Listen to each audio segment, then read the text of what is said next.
If you're listening to this podcast, chances are you know the devastation and heartbreak that comes from losing a loved one. How has the loss of a loved one impacted your life? How has that event changed you? What did you do to heal the wound left behind by that loss? What steps have you taken to pick up the broken pieces and move on with your life? Or have you? Perhaps you're still stuck in your grief. Hello and welcome to the Over 50 Health and Wellness Podcast. I'm your host, Kevin English, a certified nutritionist and personal trainer and founder of The Silver Edge. Our mission at The Silver Edge is to inspire men and women in their 50s, 60s, 70s, and beyond to live their strongest, healthiest, most fulfilling lives. My guest this week is Debbie Waines. Debbie is a 52-year-old mother, grandmother, successful businesswoman, and a widow. Debbie knows a thing or two about grief, about what it's like to lose loved ones. She also knows a thing or two about healing sorrow's wounds. She has dedicated her life to bringing joy and healing through her coaching services. Debbie was a teenager when she lost her mother to a 2-year battle with cancer. Yeah, my mom became sick with brain tumors when I was 16, so I was a sophomore, and she was sick my whole entire high school life and passed away December of my senior year. So that was very tragic. It was very difficult. When I went to prom, I had a hospital bed in my living room, and that's how my date met my mom, was us coming in and seeing my mom with her bald head and skinny little tiny body. And, it was tragic. It was very tragic. But at the same time, I was also able to see my dad take really good care of my mom. He was an amazing role model, but he was a good example for me for what I needed in my adult life. So how did that impact you then at that young age to go through that? And you said it was probably a couple of years that your mom was ill before she passed? Yeah, it was 2 years. And, being a tomboy, I was kind of a daddy's girl, right? So graduating from high school was a big deal for my mom because she was the bookworm. She was the real smart one. So graduating from high school was a big deal for me. And I really thought my mom would be proud of me for that. Not that she wasn't, but it was a way to bond with her. And she passed away before that happened. And it was very tragic for me. My sister had to get pulled back from college, and it was just a very difficult time of life. I mean, so many changes happen to a young woman from 16 to 18. And in the midst of all of this, I have a mom that has cancer, and it was very difficult. I can't even begin to imagine. 16 to 18 years old. There's already so much going on during those formative teenage years, but to watch your mother slowly grow sicker and then to pass away in the middle of your senior year, it had to be devastating. I asked Debbie how her father was such a positive role model through these tragic circumstances. A few things. Number one, he worked the majority of the time. He was a general manager for a grocery store here, and he worked the majority of the time. So we had in-home health care that took care of my mom, and then he would come home at night, and he really felt that it was his job to take care of my mom. It was like an honor for him to do that. And he would my mom, again, having brain tumors, it really changed her personality. And he would always guide us into, be patient with your mom. This isn't her, but you loved her, and remember to love the woman that she was, and know that she wouldn't want to be this person. And just, he would sleep on the couch at nighttime because that's where the hospital bed was. And just so caring and nurturing and compassionate in her end days. Wow. And so you're a young woman now. You're 18. You're out of high school. You've just gone through this horrific event. Where does your life go from there? I did not go to college because I knew that my life had been so serious that if I went to college, I would have just blown my mom and dad's money. because I just wanted to play. I didn't want seriousness in my life. So I did work full time. I still was extremely active. I played on an indoor soccer league and still went to the gym and worked full time. And then I met my first husband and was married just almost at 21. And then I had my first daughter when I was 21, and my second daughter at 23. So I was a very young mom, and then divorced at 20, almost 25. And I'll tell you, Kevin, fitness and the gym when I became a single mom was my release.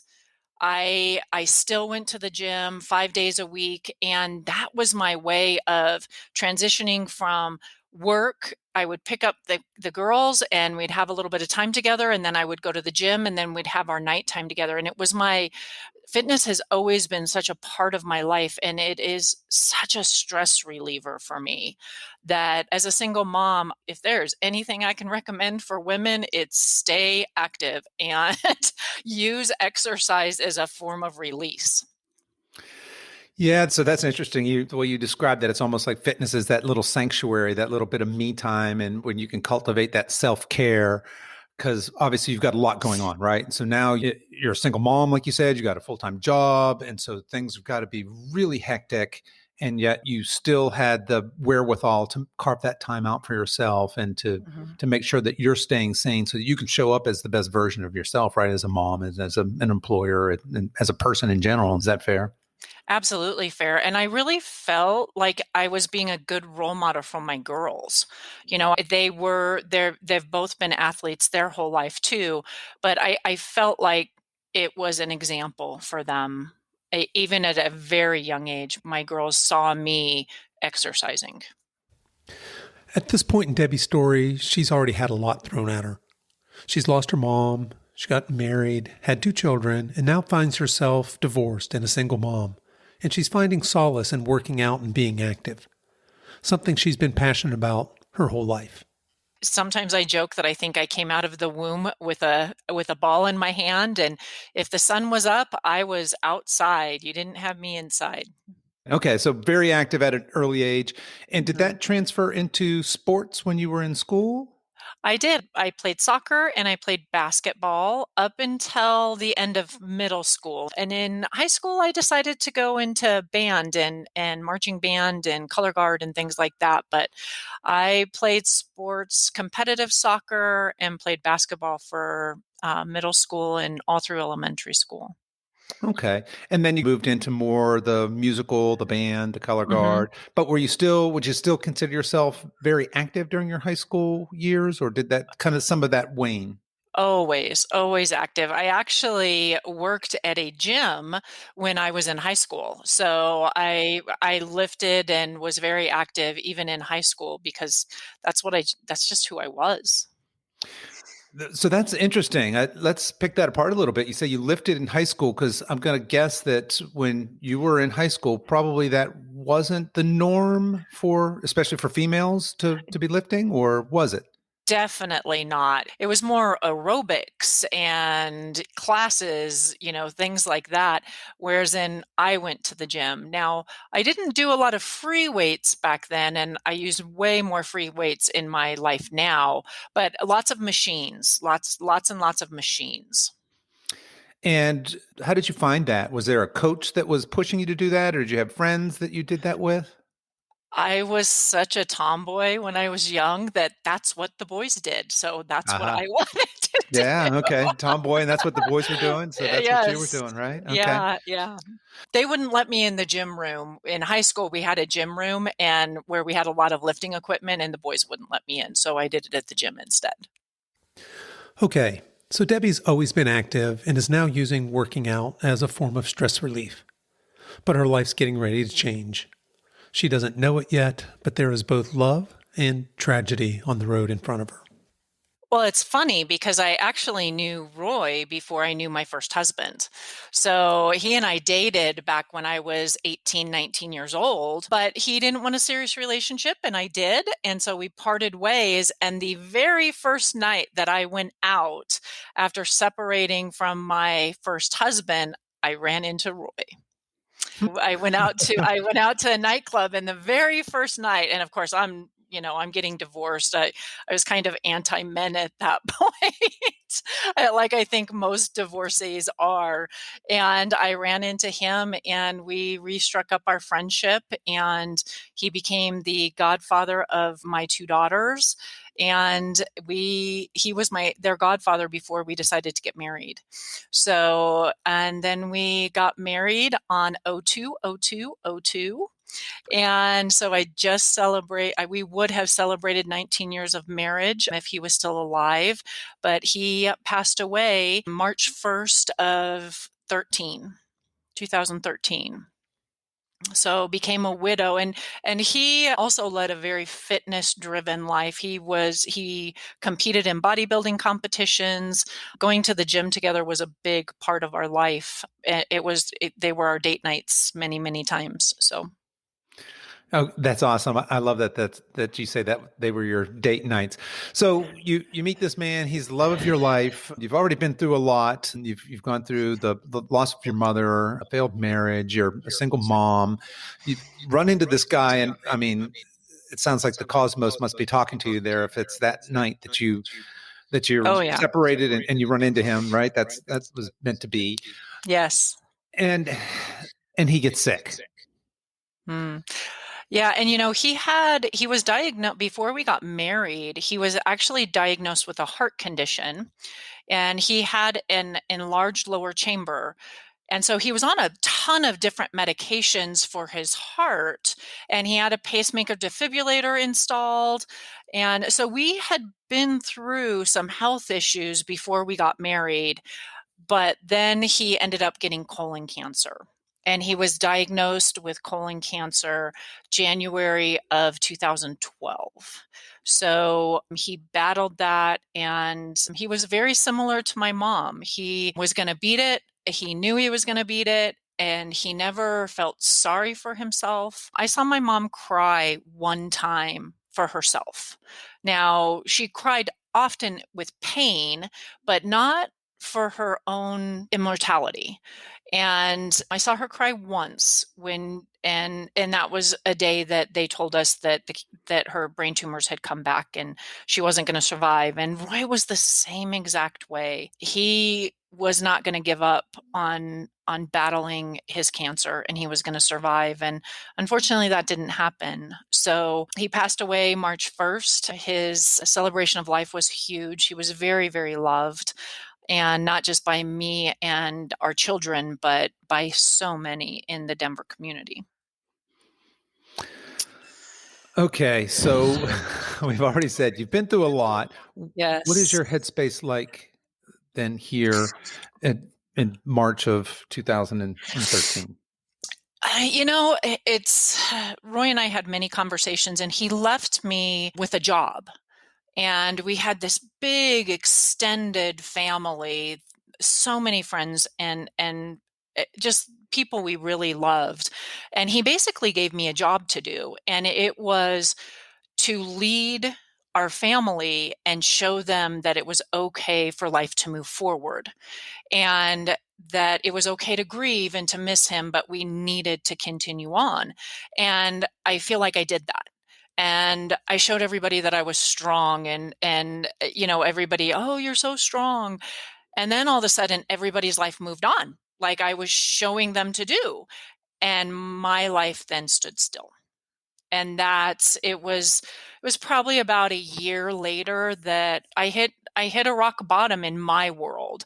It might not be rock bottom for everybody else, but for me personally, I had a very difficult night that involved a lot of alcohol, and I woke up and thought, what the heck am I doing? Roy wouldn't be proud of this. I'm not proud of this. What am I doing? And that very same day is the day I started my gratitude journey. And gratitude is what has changed my life and added back in the positivity and the woman that I am and that I was, and it gave me my light back. It gave me my inspiration, and it gave me my hope back that this world was going to be okay even without Roy. So, and I think we can all empathize with hitting rock bottom, right? To your point, it sounds like what you're saying is in the immediate aftermath, aside from probably being somewhat numb, you Mhm. probably had family and friends around you constantly for those first weeks, months, whatever that was. But at Yes. some point, like you said, you're leading by example. Life goes on and you're putting on your brave face, and those people go back to their lives, right? And here you are, and you're going to hit rock bottom. And you mentioned that that's when you started your gratitude practice. Where did that blossom from? Where do you think that came from? Oh, I absolutely know it came from my sister. Okay. We figured out just about a month ago that my sister has been posting daily gratitudes on Facebook for 10 years. And she posts 3 things that she's grateful for every single night before she goes to bed, and I just was like, "Ah, that's foo-foo. Okay, well, good for her, that's nice."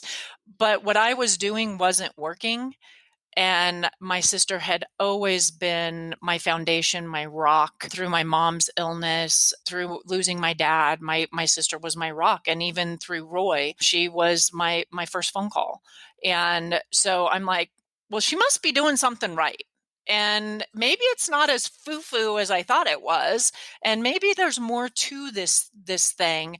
And I literally had on my rock bottom day, I had literally logged onto Facebook to probably post some woe is me to maybe get some attention and feel better. And instead, I decided that day that I was going to start my gratitude journey. And it is what helped me realize that life wasn't as dark as I thought, and that I was really blessed to have had Roy. And when I started looking at losing him through my gratitude glasses, I guess so to say, there's many, many people in this life that never find what they consider to be their soulmate. And I not only had him once, but I had him twice in my life. And I got to take care of him, and he got to take his last breath in my arms, and he got to be a stepfather to my girls, and they got a piece of him. And when I started flipping things around and really looking at the fact that I could have not had him at all, and where would I be? And so I just started looking at things so much differently, and that gratitude practice changed everything. It took a little bit. I'm not going to say that it happened overnight, but again, as I just kept being consistent with it and really trying, what I tried to do in the beginning was do 2 like normal things that I was grateful for, and then do one thing that involved the gifts of Roy in my life. So it really changed things. And when you say a gratitude journey and a gratitude practice, what does a gratitude practice consist of? My gratitude practice has evolved and ebbed and flowed over my 6, 7 years of doing this. I started out by just literally making public, like my sister did, because that was the model I had, just basically saying 3 things that I was grateful for. And I started out just by just saying, today I'm grateful for, and listing 1, 2, 3. Well, then it evolved into, I want to find a graphic of some sort to put with that, or I want to find some facts about gratitude. So I did 3 things that I was grateful for a very long time. And then it transitioned into, I had read one time where maybe trying to take one thing and really diving deep into that one thing and writing like 3 to 5 sentences so you're a little bit more deeper into your gratitude journey. And I did that for a while. And then when I started my coaching business, which came out of it really evolved out of my gratitude journey and my widow journey. I saw all these widows like stuck, and they weren't moving forward, and they were staying in that, I don't want to say victim mentality, but they just couldn't move forward. Nobody, widower, should stay there. You're not meant to stay there. Life is all about being born and passing away. It's the only two things that are guaranteed in this world, and people need to learn how to move forward from that. And as I'm going through this gratitude journey, I'm like, I need to find a way to spread this message. And that's how my coaching business launched. And I started out doing gratitude videos on my social media when I started my coaching page, because I really wanted to speak to the hearts of widows and widowers. And so I started doing videos, and I did that for goodness, probably about 2-3 years. And then it started feeling like a job. And I didn't want my gratitude journey to feel like a job. So I took it back inside and I started journaling and did that for a while. Now I'm back to sharing my gratitude a little bit more publicly again. And I have 30-day of gratitude programs where I help people be accountable, because lots of people think that gratitude is just so easy, right? It's so easy. It's too easy to make an impact. A gratitude practice really isn't as easy as people think it is, because when you have a day that just stinks, the last thing you want to do is try to be grateful for something. When you have a day when somebody that's dear and so treasured in your life and they pass away, how do you take that day and find something to be grateful for? And that's what I want to teach people, is that even in death, even in Roy's, I know that for my coaching business to launch, Roy had to pass away. And I know that I'm doing my soul work in my coaching business. And I know that I gave Roy a gift by being there for him when he passed away, and for him to be in loving arms. And I know that. So it all goes together. So in a very weird, strange way, I'm grateful for Roy's passing, because it did launch me into my soul work. So losing my soulmate created my soul work. Wow. Losing my soulmate created my soul work. That's very powerful. And to Debbie's point, gratitude seems like such a simple thing. How could something so simple be so impactful? But gratitude as a practice, as something woven into the fabric of your everyday life, isn't as easy or simple as it first seems. I absolutely agree. And again, people think it's so easy. Mm-hmm. And when I tell them, okay, well, let's be gratitude partners, gratitude buddies. And then all of a sudden, if I'm not sending the message, they're not sending it. And that's one of the reasons I created my 30 days of gratitude program, is because it really puts it, if you have an email in your inbox every single day and you have somebody giving you ideas or talking about the health benefits, and that's something we haven't even touched on. The health Right. benefits of gratitude are absolutely amazing. So when you have somebody actually putting it out there, and it's no different than doing a 30 days of gratitude in November, every day of November, because there's Thanksgiving. It is a great time to start a gratitude practice. It's just continuing. And I really do challenge my students and clients to not duplicate for 30 days. That's why you write it down, so you Right. know not to duplicate it. It's And that harder than means, it sounds. yeah, that's 90 things. 90 Yeah. things. Oh my goodness. Yeah. Yeah. It really makes you work for it. You had mentioned some of the benefits of gratitude. Let's unfold some of that. It helps Yeah. Where do you lower. start? Right. I Yeah, mean, it helps yeah. lower blood Hmm. pressure. It helps with anxiety. It helps with lowering your heart rate if you have heart. I've even read studies that it helps with diabetes. And I don't the neurological power of our brain, and putting positivity into your life is incredible. And then you just start looking for it. So it takes that negative mindset and that that sluggishness, and gratitude helps you sleep better. I mean, there's just so many benefits to gratitude.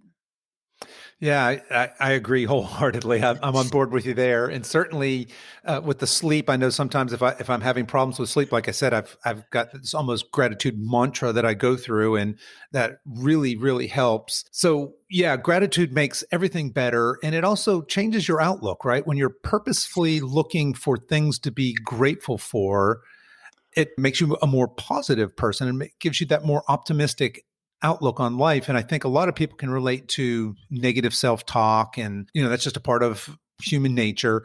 Mhm. And as you develop your gratitude practice, I think that's easier and easier to control and becomes less and less of your self-talk, right?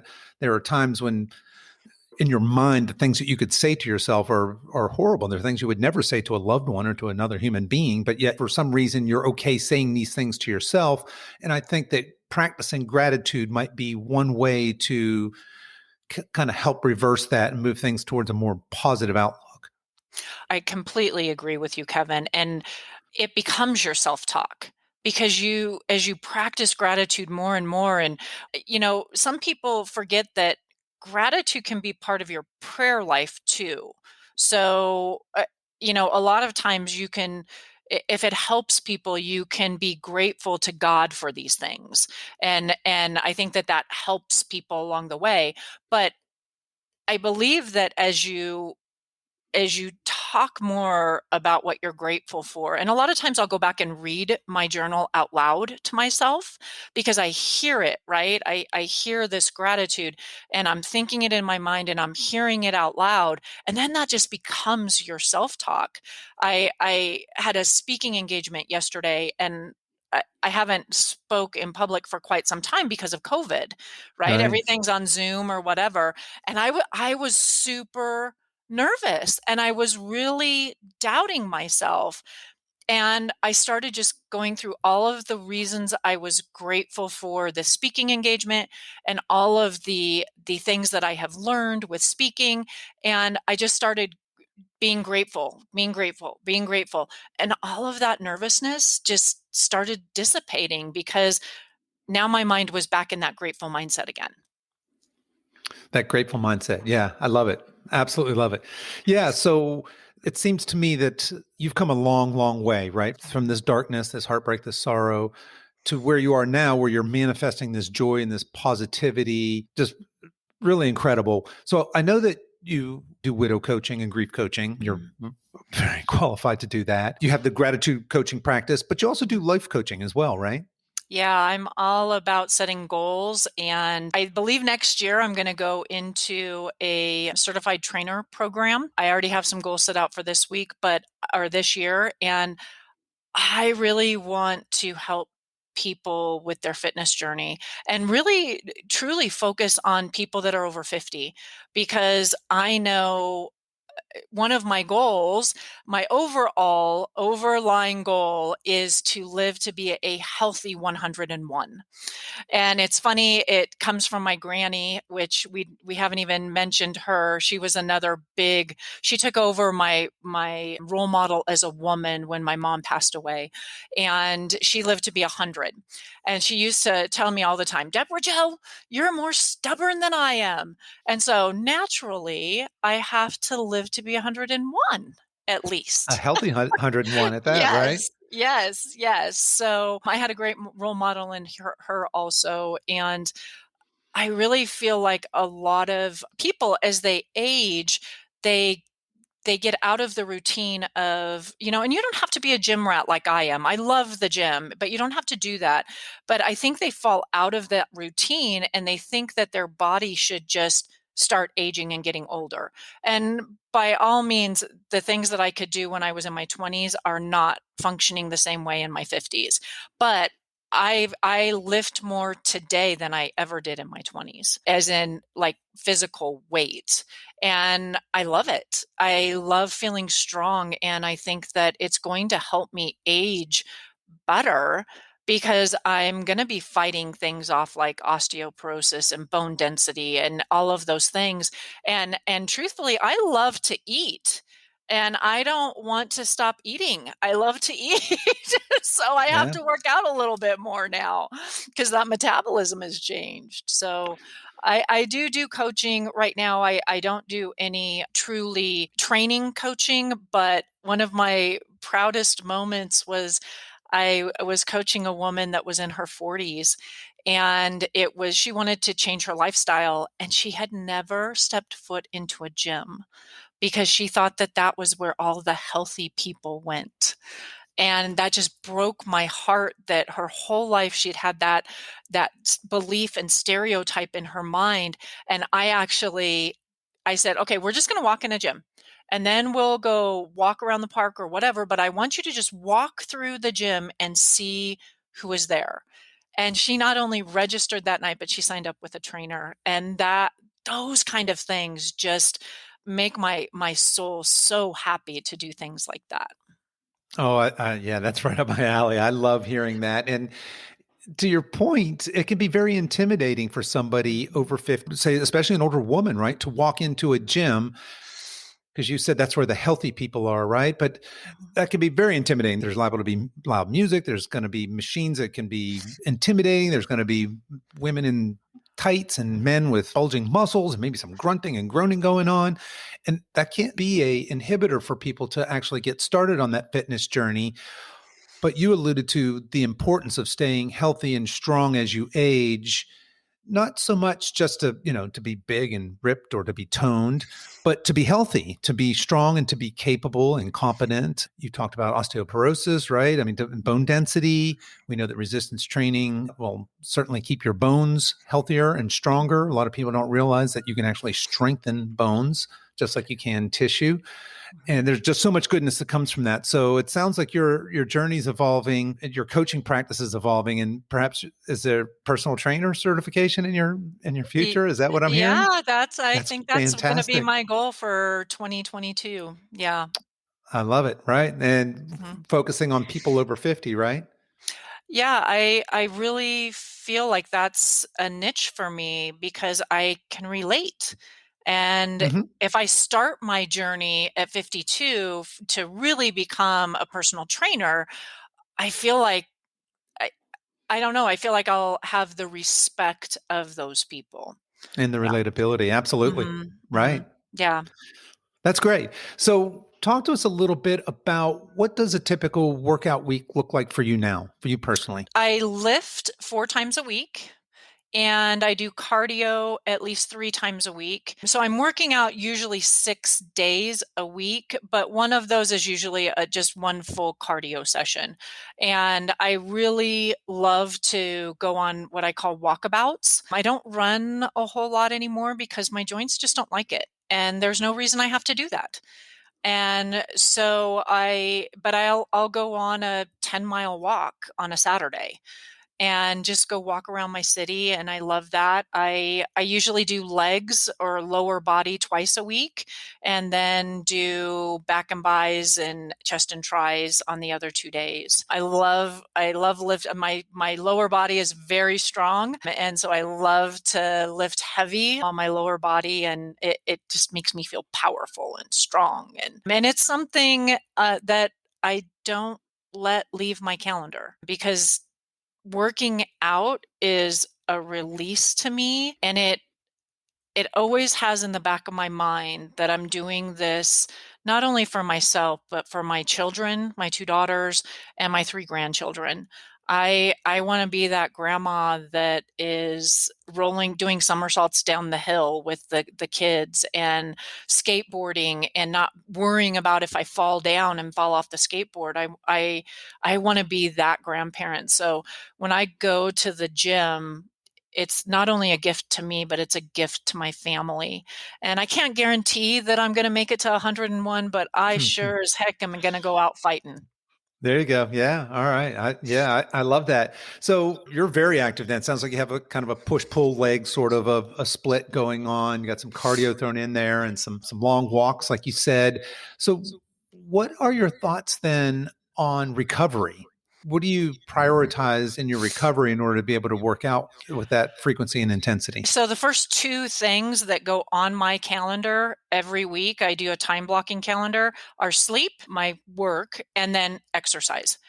Sleep is so underrated, and you have to sleep. It's you just have to, and I schedule that.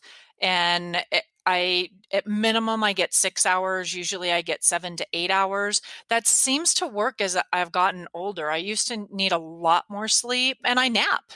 I literally during the daytime will go take a 20-minute nap, and I do rest, and I do try to give my body parts some rest, but I love to work out, and lifting 4 days a week, I feel like that gives my body some rest. And when I do say cardio, that's yoga, that's stretching classes, that's I really hate the Stairmaster, but I love treadmills. I try to walk outside as much as possible, but Colorado doesn't always cooperate with that. So if I can go outside, I will. But cardio to me, I know it is a form of exercise, but I don't do cardio to lose weight. I'm at very much a place where I'm just maintaining the weight that I have. And cardio is just, it's almost like a gift to me nowadays. Right. If that Yeah, makes it sounds more. sense. It sounds more like restorative the way you Yeah. describe it. Yeah. Well, let me ask you a question here. So, and maybe some of my listeners aren't familiar with you, and they probably need to go out on Instagram and check you out, obviously. But what would you say to a woman who's intimidated by barbells and dumbbells, and they think, well, won't I get bulky or won't I get big? Talk a little bit about resistance training or weightlifting for women who maybe don't have that as their background. Oh, I am such a proponent of weightlifting, especially as we get older. It is so important for bone density and for osteoporosis, fighting those things off. And what I would recommend is to start out light. You don't have to lift heavy weights. That's not what you need to do. You can do a lot of training without feeling like you're going to become Mr. Olympia or Miss Olympia.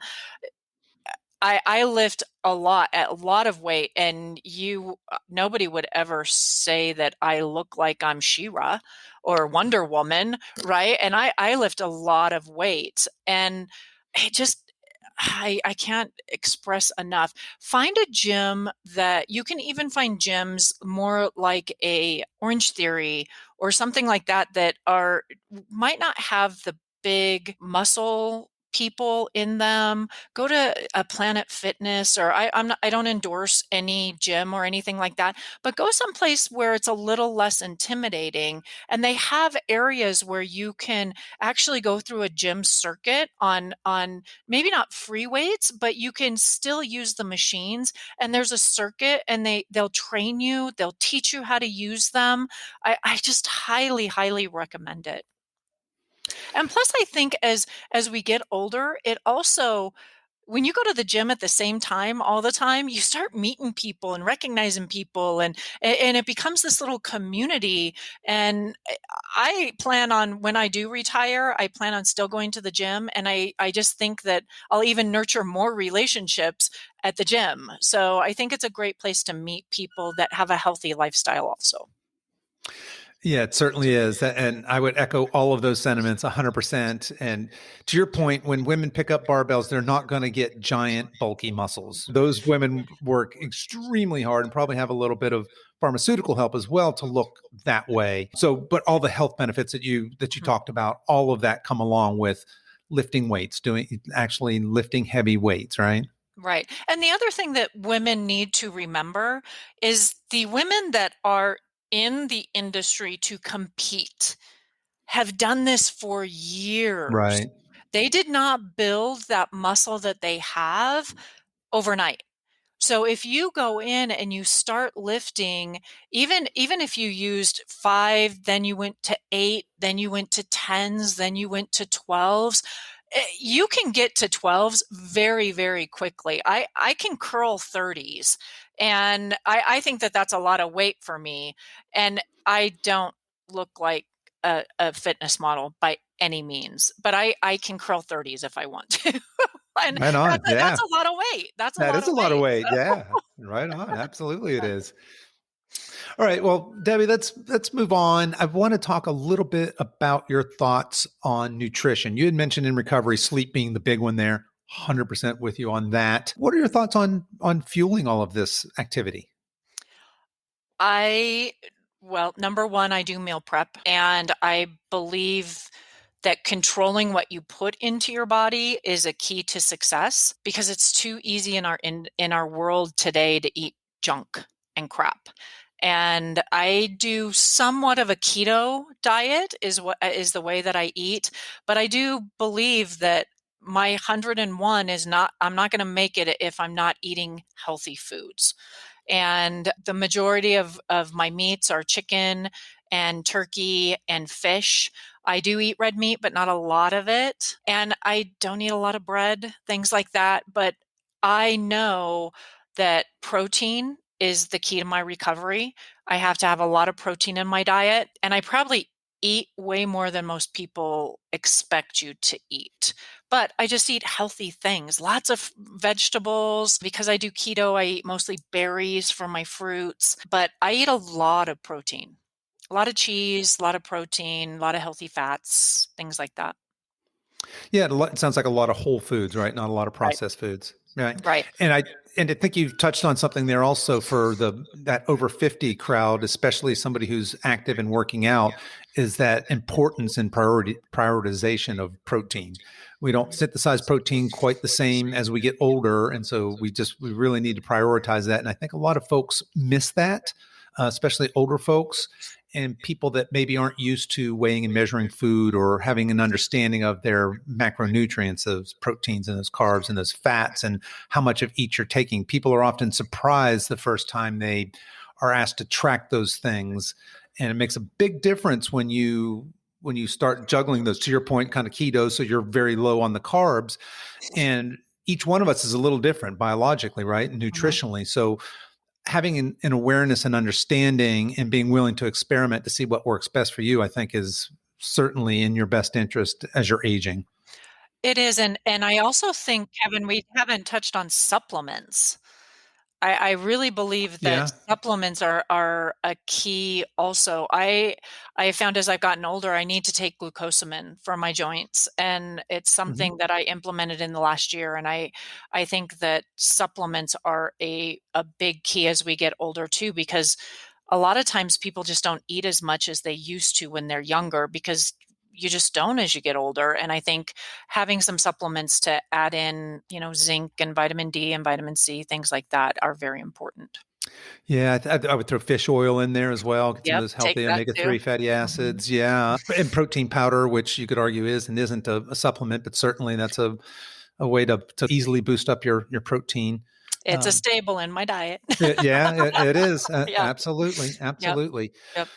All right. Well, Debbie, as we're wrapping up here, you already alluded to this a little bit. I was going to ask you what's next for you. We know that you got your eyes set on. You're pretty serious about the physical training and being in shape. I love that.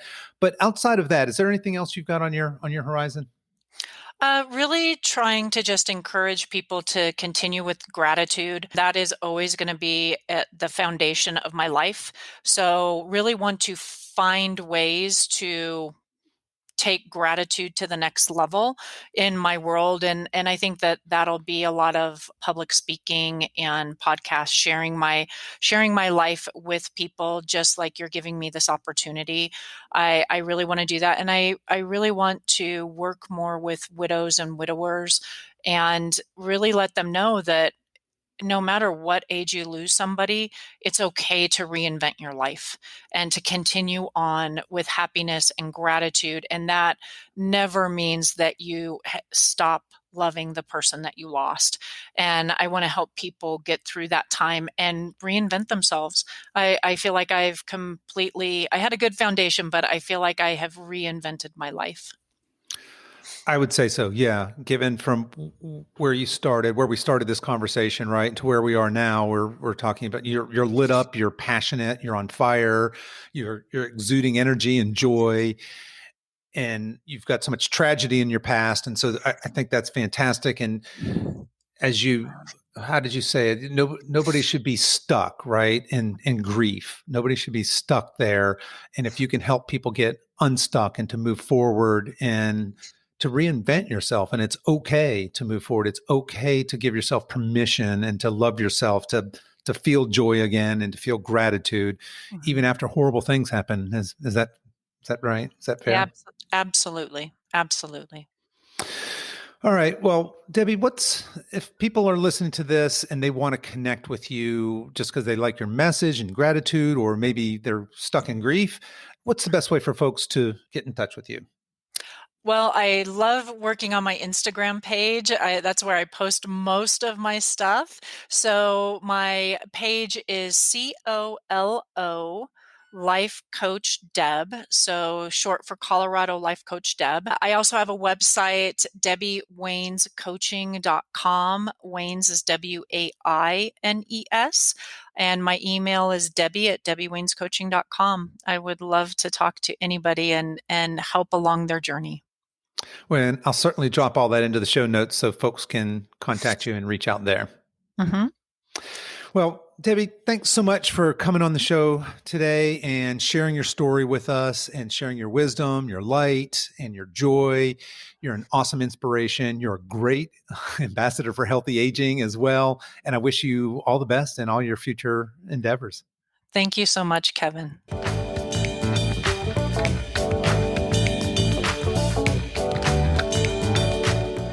Well, that's our show for today, folks. If you enjoyed today's episode, please tell your friends and please consider subscribing and giving us a 5-star review. All the show notes and much more are available at our website at silver-edge.com. That's silver-edge.com. So until next time, stay strong.